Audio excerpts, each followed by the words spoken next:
Hi guys, today we'll be talking about causative verbs, so have, get, and make. Let's see how they work. Causative verbs are verbs that are used to indicate that someone causes another person to do something for them. And as said, there are three in English, so to have, to get, and to make.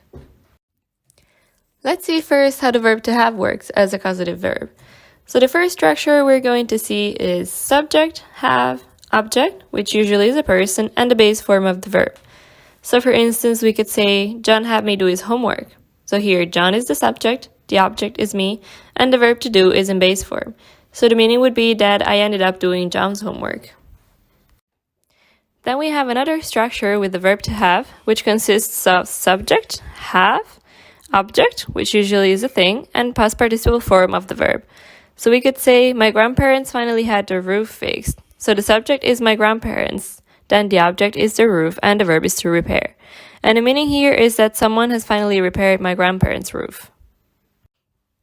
Let's see now how the verb to get works. The first structure we're going to see is composed of subject, get, then the object, which usually is a person, followed by the infinitive of the verb. So we could say, John got me to do his homework, which means more or less the same as John had me do his homework.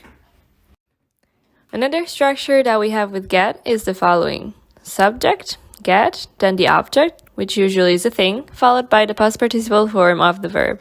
So for instance, we could say, my grandparents finally got their roof repaired. So my grandparents would be the subject, the object, the roof, and repair the past participle of to repair.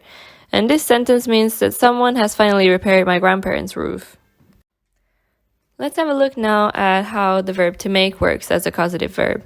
So the structure we're going to look at is the following. Subject, make, object, which always is a person, followed by the verb in its base form. So for example, we could say, Quiva's parents made her go to school. So Quiva's parents would be the subject of the sentence, whereas her or she would be the object, and go would be the base form of the verb to go. And the meaning of this sentence would be that Quiva's parents forced her to go to school. So those were the causative verbs.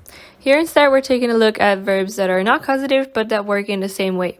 So the first one we have is the verb to let. Its structure is the following. Subject, let, object, which always is a person, followed by the base form of the verb. So we could say, Mom lets me drive her car. So mom would be the subject, me would be the object, and drive the base form of the verb to drive. If we were to rephrase it using an infinitive, we could use the verb to allow. So we could say, Mom allows me to drive her car. And so we can see the difference in the addition of the to before the drive. Another verb that works the same way as the causative verbs is to help. So we can either use it with the base form of the verb or with its infinitive. And there isn't really a difference between the two. The only thing we could say is that it might sound more informal with only the base form of the verb. So we could say either Marta helped me do the dishes or Marta helped me to do the dishes. Okay, that was it for today, guys. Thanks for watching.